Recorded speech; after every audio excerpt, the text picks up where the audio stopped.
How the heck are you guys? My name is Fastidious. Welcome to day 33 in the free-to-play series. That was fun to do. Today we've got a guide. It's going to be kind of, I guess, a mid-game guide into the guild boss, because that's where I'm at. People have been asking a lot in the comments lately and on Discord about guild boss, and believe it or not, it's the only piece of content in the game that I can think of, let me know if there's anything else I'm forgetting, that I've never specifically made content on.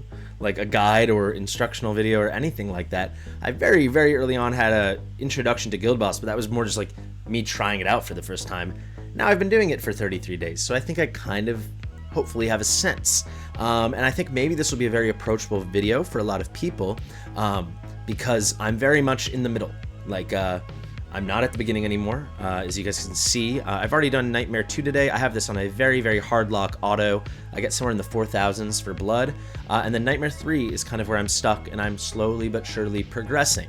So it might look like I'm further down towards the end, but I'm telling you guys, this is kind of the end game here, making these big pushes towards Nightmare 4. I personally don't know anyone who can get Reward 5 here. I only know 2 people, like I'm sure there are many more, but 2 people personally that are getting 20,000. I mean, let's just quickly look at, actually, I'm in a very strong guild. Oh, well, I guess I know Drake. Wow, so Drake is the strongest guy in my guild. Shout out to him. Or Draake. He's at 57,000. That is nutty.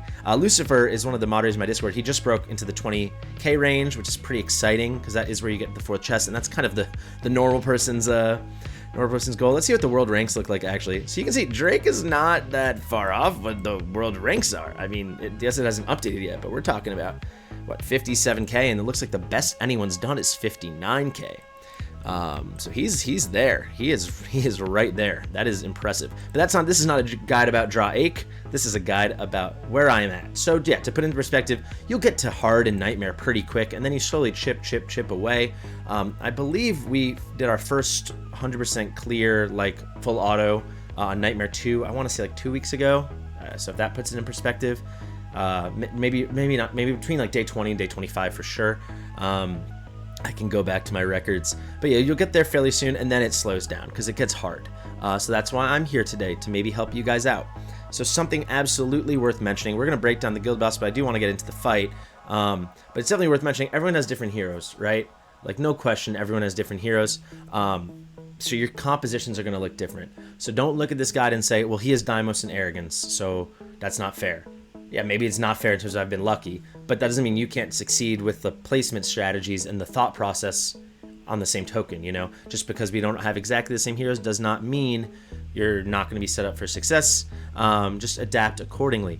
So as you can see here very quickly, guys, I run 2 faction teams, and then I have 2 odd men out. They're both Infernals. So we have a Nightmare faction team. This is my main team. I think Nightmare...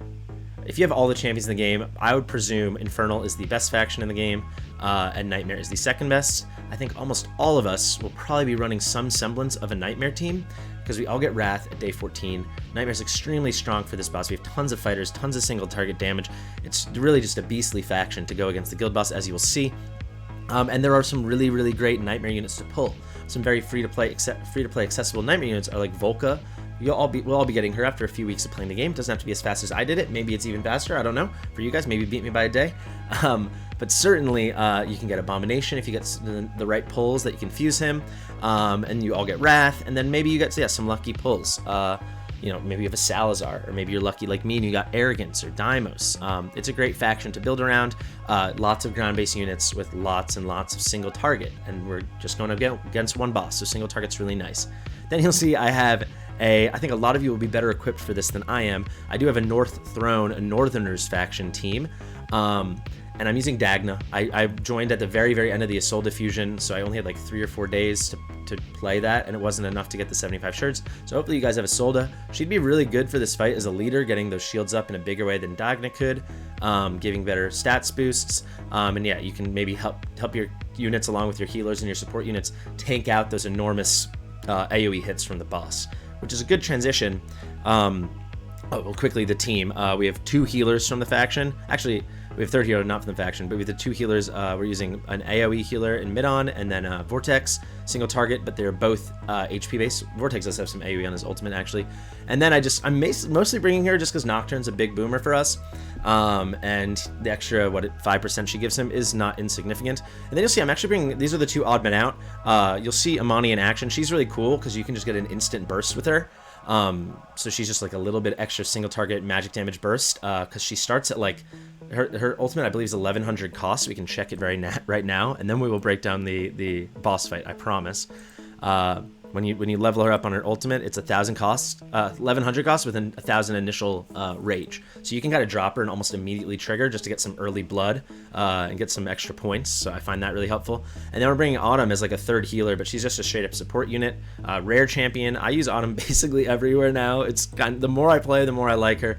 You see random gear. I just went for the mana set. We'll break down the gear at the end, but basically we're just trying to get her to go, and she's gonna make those Nightmare faction damage dealers and Imani, and then of course Nocturne to just hit a little harder with the extra crit damage and extra crit rate, and that kind of rounds out our team. So 2 foursomes from different factions, and Dagna doesn't go into the fight. She's just there for her Lord's skill. But yeah, 2 faction-based teams, 2 foursomes, and then we have 2 odd men out. Hopefully I get a Pyros, because also, if you didn't notice, Nocturne is also, he has got dual faction citizenship, whatever you say. So if I had a Pyros or, God forbid, Twin Fiend, that would be really cool. We could move Imani down and be on a team with Nocturne. Okay, very quickly, because I think a lot of us might be familiar with the skills, but there are 2 bosses you can fight depending on what level you are on. So there's Ratan Bar and Foras Belial. They're like the same exact guy, just one's black and one's red. Even if you go down to monster info, I just checked this when I was prepping for the video. Foras Belial is known for Scorching Spits, and believe it or not, Ratan Bar, also known for Scorching Spits. But I guess we're on the second to last Foras Belial. You can see the stats kind of stay the same, just I'm sure they scale in a lot crazier of a way, because this guy's a tough fight for me, for sure, as you're going to see. There's a lot of stuff going on in here. You can see he's got a lot of different moves. The one move we do need to key on is Destructive Spit, so we'll very quickly go over the other ones, and then we will talk about that, because that's what matters. So Scorching Spit exhales Scorching Dragon Breath, deals medium damage to all targets. So medium level AoE. The higher levels you get, the more that AoE will stop feeling like medium and start feeling like kind of painful. Dragon Claw raises the claws, dealing damage to melee heroes within range. So your platform units are fine, but like for me, like those Nightmare Floor units, they're going to take a beating. Infernal Roar is filled with soul-destroying power, dealing massive damage to the target. There you go. It hurts. It's really hard. Here it says the target. I always thought this was AoE, but maybe it's single target, so we'll keep an eye out for that. And then Meteorite Impact, I think we're very familiar with. He summons meteorites that smash into the heroes on the field, each and every one of them. They get burned, and they get a lot of damage. This is the one that can wipe me out a lot of the times when I'm preparing for the big move that we kind of build the whole fight around, which is Destructive Spit. So Destructive Spit is when he throws that shield up. I'll play it in real time. We'll probably do almost the whole fight in 1x, so we can really break it down. He gains a shield and prepares to release a Destructive Spit. And when he releases that Destructive Spit, it's destructive AF. It hits you really hard. So the only way you can stop that move is to break the shield in time, and every time you do break it successfully, you can put out a ton of damage on him, and then he'll like promote himself and he'll get a little stronger, so then that time the shield gets stronger and stronger. So a good way you can check your progress, as you're going to see now, because I think we might get a personal best today, because I've done a little tweaks, which I'll discuss in 1 second.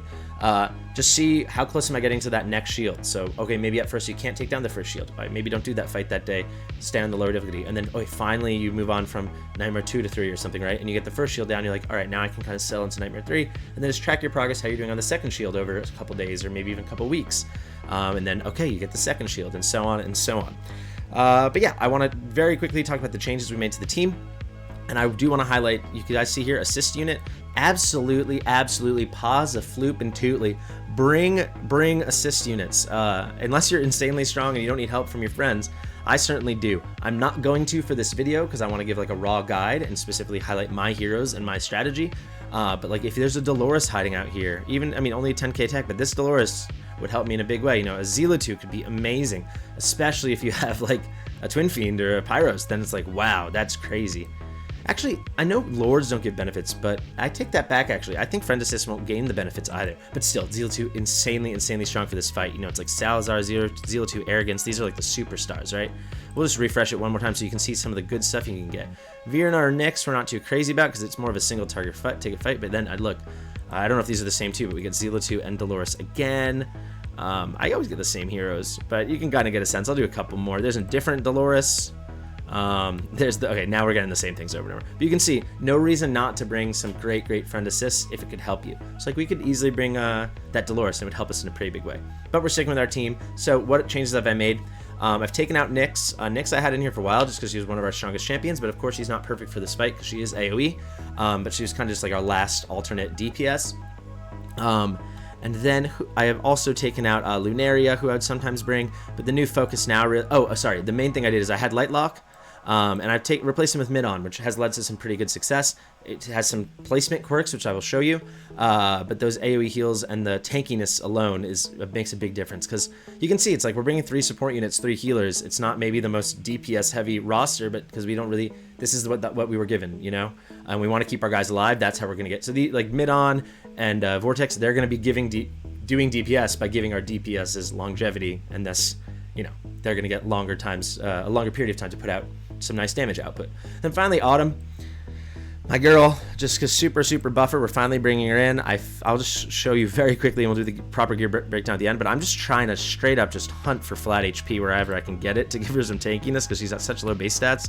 So here you can see I did take the attack bonus, but that's because I have a big HP bonus here. And then I hopefully I will level this up and get that flat HP, because that's just a solid piece. I will say she is in the Mana Spring because we just want her popping that rage thing all the time. And then guys, I want to point out one little thing. This is like totally just a caveat, but you're like, why are you putting crit damage on her? She literally does like no damage. It's not for that. It's just, this is a huge HP flat stat roll I had because I was rolling this for a damage unit to try to get a big crit roll. It sucked, but look at that. I get 18.5% HP bonus, which is really nice, but for her with such a low thing, it doesn't matter. But 90 flat HP, we'll get into it later, but that's really significant for her. That's like half of her base HP. Pretty nice. Without further ado, let's get into the fight. Hopefully I nailed the placements on the first try, and I'm gonna say I'm really hoping we take down the second shield, no problem, and then we'll see how it goes. But we're really counting on our couple DPS units to do a lot of damage. Alrighty, so let's head into this fight. I'm gonna let the cinematic roll while I quickly explain. I like to deploy my support units and like my healers first, because they need some time to charge up their ultimates so they're ready in case we need them. While as our damage dealers, I'll just pause it really quickly, we're probably, in the vast majority of circumstances, you are going to save, or at least I am, going to save their ultimates for when that shield with Destructive Spit comes up, so we can maximize the amount of damage we put out on that shield, and maximize our chance of taking it down. One quick exception that I can tell you is going to be Imani, who I'll just already put here, because like I said, she starts with such a high cost, we can just get some easy output from her already, so I'd like to just put her down, but now I'm going to do like my 3 healers, like my 3 supporting units. So we can toss Autumn right here. And we've got Vortex over here, and then here we go with Midan. My brain froze for a second, and now I'm going to place my DPSs kind of in my priority order. So Arrogance is our big boy. I like to place him as far away as I can because he has a, I'll show you again, I think it's called Void Gazer, his artifact. The more tiles he is away from the target, he gets a damage increase. You see Mani's already ready, so we can trigger her. Then my next guy is going to be Deimos. He's pretty tanky, but we can keep him farther away because now he's in the range of both Midan and Vortex. However, you'll see we're going to place Wrath here. Wrath is not in that range, but you can see, I will quickly pause, all of these guys here are in the range of Autumn. So they are going to get the buff whenever she activates her ultimate. Okay, so now the next thing I normally would do if I was just doing everything to get our damage out would be to place Nocturne. However, we're going to quickly place Baron here. So now we get our effective plus 35% bonus in attack speed. That's from Wrath's Lord bonus for the Nightmare faction. That's super important. We can trigger Autumn, and then I recall, and then, okay, I can't put him here, excuse me, I almost messed up. And now we can put Nocturne here. So unfortunately, Nocturne is not going to benefit from the crit thing. Actually, if I'm being honest, if I fully optimize this, I would have switched the spots of Imani and Nocturne. You know what, let's just quickly do that now. So yeah, we're just going to start it over to make sure everything goes optimally. So here comes the dragon. Let's start putting our units out. So now we can put Imani here, we can put Vortex here, we can put Autumn here, we can put Midan here, and now we can focus on our DPS. So Deimos, Wrath, and then guys, really important, you drop down your Baron or another Nightmare unit if you're doing a Nightmare team. You can pick them right back up, and now we get our plus 35%, as I said. We can trigger here Imani, and now we can place Nocturne. Oop, wrong spot. We can place Nocturne there.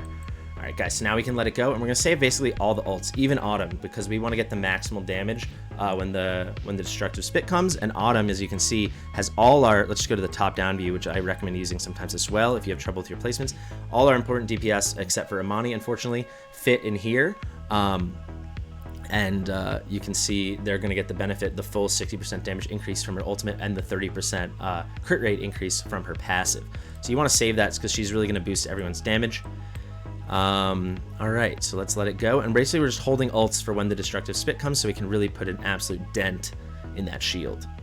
And we don't need any heals yet. You might, so don't be afraid if you want to trigger like one of your healers, but we're going to wait. And now we should be coming around in just a second. Alright, so trigger Autumn first so everything's up. Now we have triggered there with Nocturne. You can see right here, these two lines. This is like the fight. You probably know this already, but this is like the fight. We want our line to go down before the shield. The timer on the destructive spit goes down. So this line we have up here is his shield. So it's the health of his shield versus the timer for the destructive spit to go off. I'm going to trigger Deimos here, even though we got the shield down, because we're going to get some nice damage. He's a really excellent damage dealer for us. See, we're triggering a lot of burns from Wrath and Arrogance. And yeah, I didn't use any heals yet because we haven't needed them. So I'm just going to keep an eye as the new things come. And now we let all our DPS involved units go. So our damage dealers plus Autumn, we let them load up. So there's a nice big one. Not afraid to trigger Midan there. You can see we're looking okay. I'm actually going to hold on to Imani now. We did get the little bit in the beginning, but now we can wait. There's a big screech. We're going to trigger Vortex. Now we just keep an eye, I might 1-exit here. Let's make sure we survive the meteorite. We do. Okay, and now again, trigger Autumn first if you're using her. So everyone else is benefiting during their ults from her good stuff. And you can see it's a lot closer of a race here right now, guys. However, as you can see, I think this is either the first or second time I've ever taken down the second shield all by myself with no friend assist unit. So shout out to Autumn, because it won't show up in the stat sheet, but she's really boosting everyone in a huge way since I don't have the best gear in the world, so I don't have tons of crit. So now, guys, this is where he just promoted himself, leveled himself up for the second time. We're in phase 3, as you can see here. He's going to hit a lot harder, so I really got to pay attention to Vortex and Midan and their ultimates. Try to time it out so he can survive a bit. I think we're just going to rock and roll on 1x. Keep an eye on everything. Yeah, we got trigger Midan right away. You can see we're getting under 0.5%. Let's go. Here comes the meteorite. This is where it gets hairy. Let's see if we tank it. We do tank it. And guys, this is where having the 2 healers really benefits. If you are more fortunate than me and you've got better gear or better heroes or better builds or a better healer maybe, like Hollow would be really good here or something. We are going to trigger Vortex actually. Don't be afraid to bring 1 healer, but I cannot afford to do that at this point. Okay, let's get ready. All right, trigger Autumn first, and now that lined up really well with our ultimates. Let's see. I've never taken down the 3rd shield. Oh my god. I think we're going to get it. So this is kind of huge. If we can somehow put up some real... Maybe, I think it's 4,200 for the 3rd chest. We might get there. I've never done that before, so I'm very happy this is happening in the video right now. So it's not just a guide, I guess. It's a showcase of our team. We're going to get it. So that's very exciting. We'll try for the 4th shield. I mean, you never know. Keep an eye on our healers here. All right, we got to go right away. So guys, yeah, the switch from Lightlock to Midan is really proving... It's really bearing fruit for us because no one's died yet, and that's not normal for me. Usually people absolutely die. Here's Vortex. Hopefully we can tank, and then yes, okay, we did tank. So now I can trigger Vortex. We'll get a little bit of shields and some spamming. So we're gonna make it the whole fight, which is insane. I'm just gonna start triggering now, guys, because you can see the fight's about to end. You can see when Rampage starts, it's over. So we'll just see as much damage as we can get. So this is absolutely a personal best. So now I'm getting kind of excited. Like if we brought Dolores, how crazy could this go? I don't know. But that's like a big shout out to our 5-star rare champion Autumn, because that took us to brand new heights. I've never taken down the 3rd shield. So it was basically really just a timing game there. I mean, 4709. That's the most blood I've done. Period. Right. That was really cool for us. So. I can start thinking maybe next week. I don't know if things go our way. 6,500 blood. Is it possible? I don't know. Maybe. Really cool. You can see Autofight has been uploaded. We'll check the stats. I didn't forget. I always forget to check the stats, but we didn't. And this is very cool to see. Actually, this has never happened where Deimos outdamaged Arrogance. So I'm trying to think of a theory on why that is. I mean, we do now have an awakened 5 Deimos. I awakened him with Soul Stones for the 5th time about 2 days ago. I mean, you can see Deimos is super duper strong. But you can see everyone. We kind of have 4 guys really carrying their weight. Imani's the one who's going to get the boot as soon as like if I got a Pyrus, she'd be like straight out of there, you know.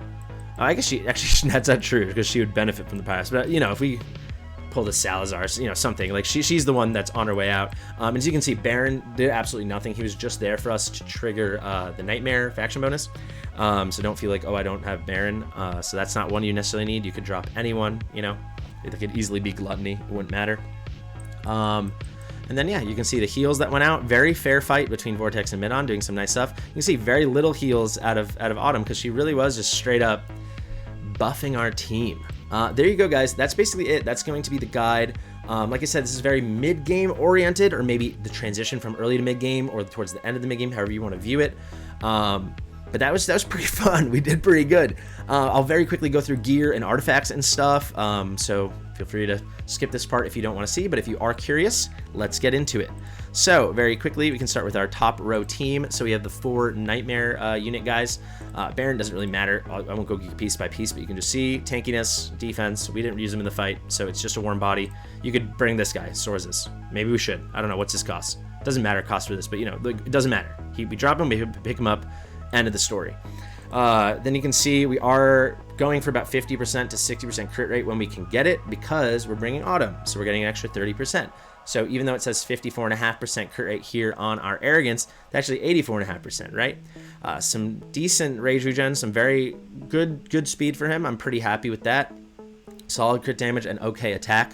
He's probably our best built champion. You can see 61 BP. I'll click very quickly in case you guys want to pause on any of this stuff. So you see I am using 1 legendary piece, but that's just because I needed some crit and I don't have the best pieces in the world. This piece not that great. This piece the best on my account. There you go. His artifact, like I said, I got that Void Gazer piece in the video yesterday, I believe. So I believe he's 3 or 4 tiles away, and this is a damage increase, not an attack increase. So whatever his damage was, if he's 3 tiles away, is now 9% more. So like times 1.09, that's really cool. Or if it's 4 tiles, it's a 1.12, right? So 12%, just straight up multiplier. Very cool. Deimos, as you can see, I do have a little bit of tankiness on him, I believe. Or did I go straight up attack? No, we went straight up attack. So maybe that was the big thing, because I recently did switch that. But we do hunt for HP. I'm going to go a little faster now, guys, but you can see because he gets this little damage bonus from his max HP. But just to go to the main stats, you can see tons of crit damage, like the best crit damage champion I have. Again, he's an Annihilating Might. I really like that set. Not very great attack speed, no rage regen to speak of. But there he is again at like 51% crit. And you see he has a base 5%. That's from his Awakening level 2, I believe it was. Yeah, Deimos, especially a fully awakened Deimos, is an absolute beast. He is going to be featured in a video very soon with legendaries in disguise, and he is like the definition of that. Like, he's a legendary champion. He's so good. All right, Wrath, a bit of a hybrid build here. You see attack, HP, attack. Not afraid to use this piece though, because we got some crazy rolls. I really love this piece. If you guys notice, everyone's accessories are broken sets basically, and everyone's main pieces are not.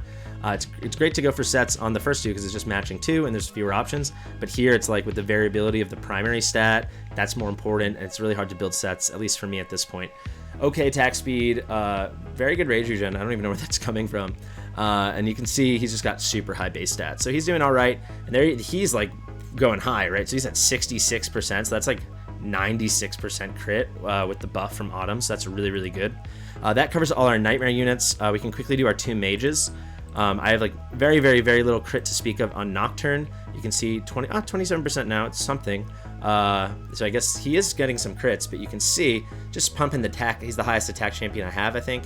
Pumping as high as I can because we're trying to benefit from that real damage. I'm really hoping to get one more skill up here, so it will go up to a full 20% trigger chance, like 1 in 5 chance to just real damage, completely ignore the defense. But that, of course, cannot crit. Imani's in just like the leftover of our damage dealing gear. She's pretty low, not low base attack, but not crazy. So happy to get her over 10k. It's fine. Attack speed's too low, if I'm being honest. Rage regen should definitely be higher. It just is not a perfect build. Lots of random pieces, as you can see. But we did get enough crit rate, and she's the one out of view of Autumn. And then we have crit damage, really not much. She's not our best, and you saw it didn't show. I feel bad. I love Imani, but she's not getting our best stuff.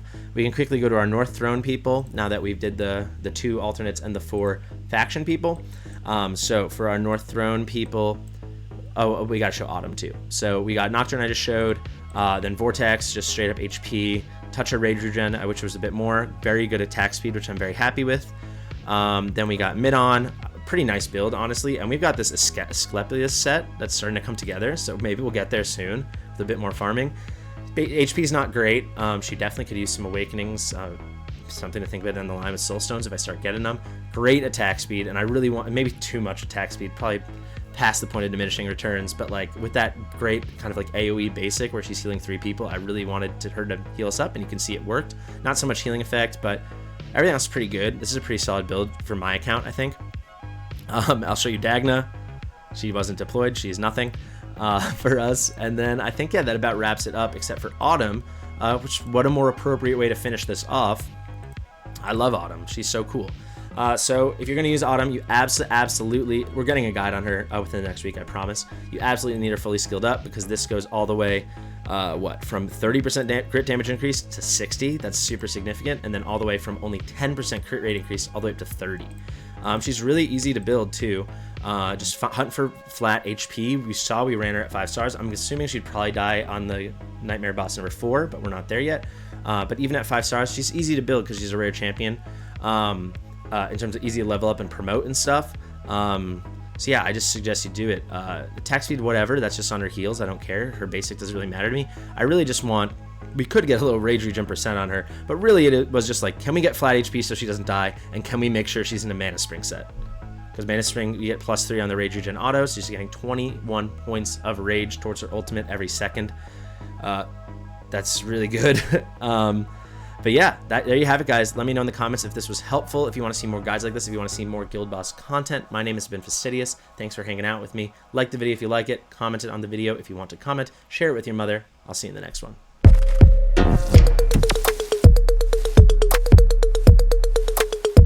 Fastidious.